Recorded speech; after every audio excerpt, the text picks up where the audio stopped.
सभी को नमस्कार। तो बच्चों, आपका बेटा स्वागत है मेरे YouTube channel amazing maths with Virendra sir पे। आज हम क्लास 10th में आपका फर्स्ट चैप्टर वास्तविक संख्या उसके बारे में पढ़ेंगे। तो वास्तविक संख्याएं करने से पहले आपको कुछ संख्याओं की जानकारी होना आवश्यक है। चलिए आपसे वो जानकारी साझा करते हैं। सबसे पहले हम बात करते हैं प्राकृत संख्याओं की। प्राकृत संख्याएं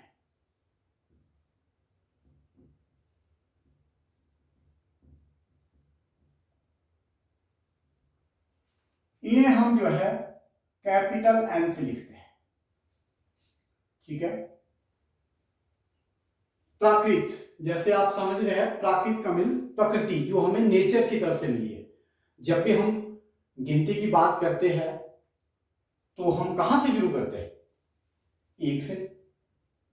देखिए, 1 2 3 4 5 एंड सो। इस प्रकार की जो संख्याएं हैं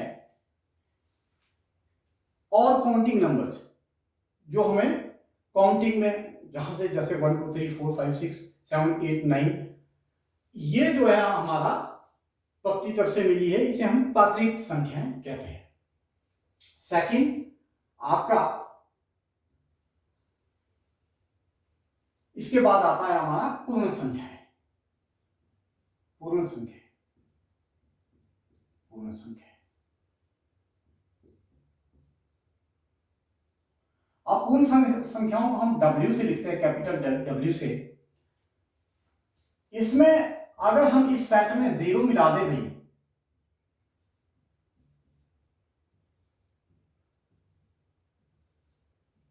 तो ये जो है ये सेट अब क्या बन गया? आपका पूर्ण संख्या है।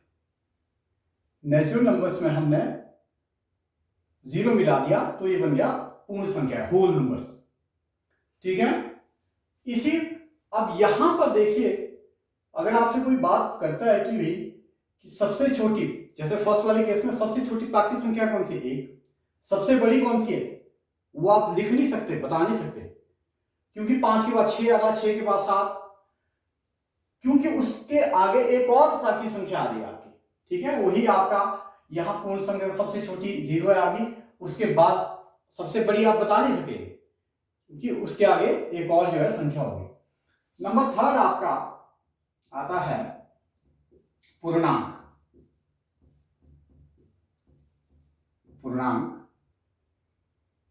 पूर्णांकों को हम कैपिटल Z से लिखते हैं या I से, इसे इंटीजर्स बोलते हैं, इंटीजर्स। तो अब ये पूर्णांक कौन से होते हैं भाई? देखिए, इसमें आपका 0 भी आएगा, कहने का मतलब पूर्ण संख्या सारी आएगी, साथ में उनके ऋणात्मक भी होंगे भी साथ, एंड सो। पूर्ण संख्याएं भी होगी और उनके ऋणात्मक भी होंगे। पूर्ण संख्याएं और उनके ऋणात्मक पूर्णांक कहलाते हैं। नंबर 4 क्या है आपका? परिमेय संख्या। परिमेय संख्या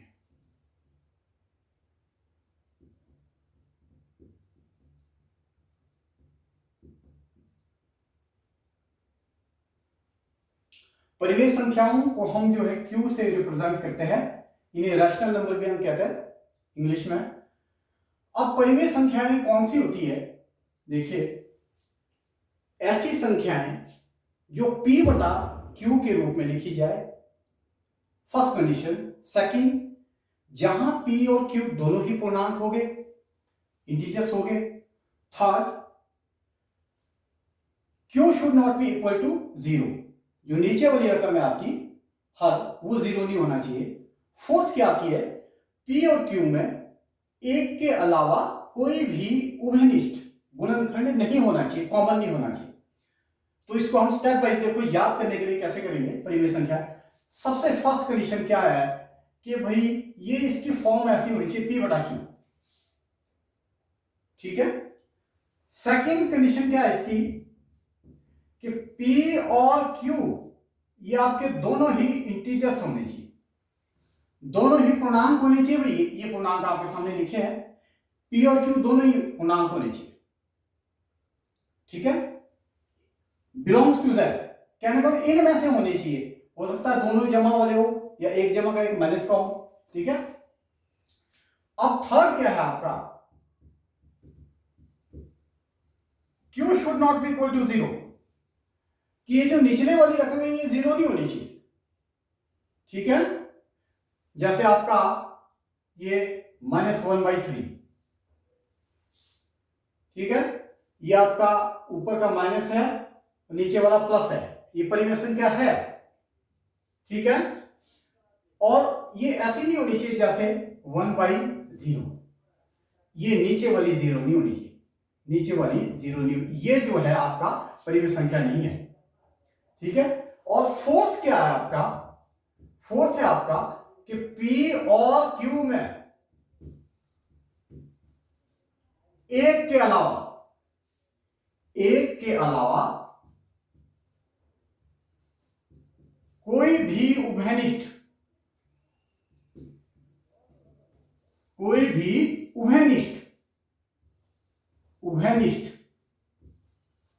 उभयनिष्ठ का मतलब क्या होता है, कॉमन गुणनखंड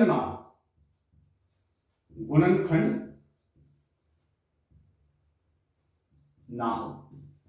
भाई इसमें जो है कोई भी कॉमन नहीं होना चाहिए। कॉमन मीन्स जैसे आपको बताता हूं मैं आपको, ये देखिए जैसे आपने ये 4/8 है, यहां पर क्या कॉमन है 4, इसको हम जब आप ऐसे काटेंगे ये आएगा 1/2, अब इसमें कोई कॉमन नहीं है, ठीक है। तो ये आपकी परिमेय संख्या की जो है ये कंडीशंस थी। इसके बाद आता है आपका, अच्छा परिमेय संख्याएं जो है देखिए दो किस्म की होती है, इसको हम जो है थोड़ा डिटेल में आगे भी पढ़ेंगे। एक है आपका यदि तो शेष पूरा पूरा कट जाएगा उसे कहते हैं सान, और एक जो है पूरा पूरा ना कटेगा, ठीक है, लेकिन रिपीट होगा, अशांत आवर्ती। इसके बाद आता है अपरिमेय संख्याएं, अपरिमेय संख्याएं, अपरिमेय संख्याएं। अपरिमेय संख्याएं जो है कौन सी होती है भाई, देखिए इससे रिप्रेजेंट करते हैं क्यू प्राइम पर इसको, तो ये जो है कौन सी संख्याएं होती है, ऐसी संख्याएं भाई जो p बटा q के रूप में नहीं लिखी जाएगी, ठीक है। जैसे आपका कोई भी आप अंडर रूट वाली ले लो, √2 है आपका, √3 है, पाई है आपका, ठीक है। पाई की वैल्यू जो है 22/7 होती है, बाकी ये जो है अपरिमेय संख्या है।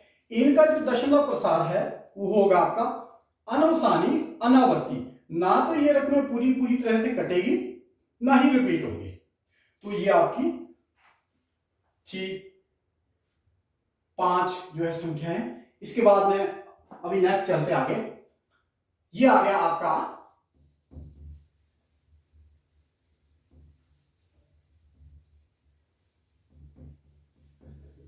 अब देखिए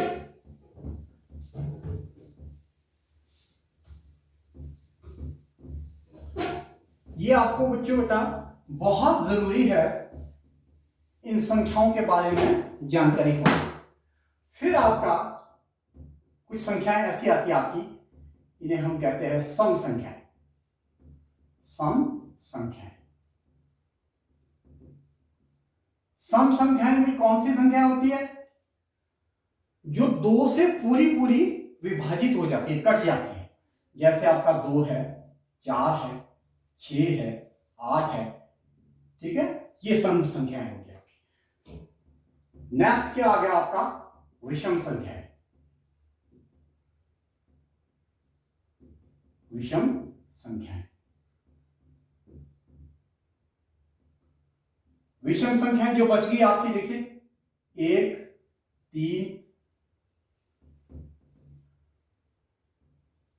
3, 5, 7 ऐसे, ठीक है। उसके बाद आता है आपका अभाज्य संख्याएं, अभाज्य संख्याएं।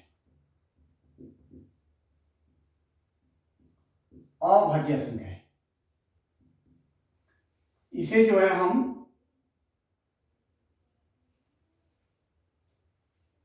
प्राइम नंबर्स भी कहते हैं, अभाज्य संख्याएं को। अभाज्य संख्याएं कौन सी होती है? ऐसी संख्याएं जिसके केवल दो ही गुणनखंड हो गए, दो ही फैक्टर हो गए। एक तो संख्या खुद होगी और एक क्या होगी? एक। ठीक है, जैसे आपका 2 है, 3 है, 5 है, 7 है, 11 है। ठीक है, ये आपका अभाज्य संख्या है, प्राइम नंबर्स है। नंबर 9 क्या आ गया आपके पास? भाज्य संख्याएं। भाज्य संख्याएं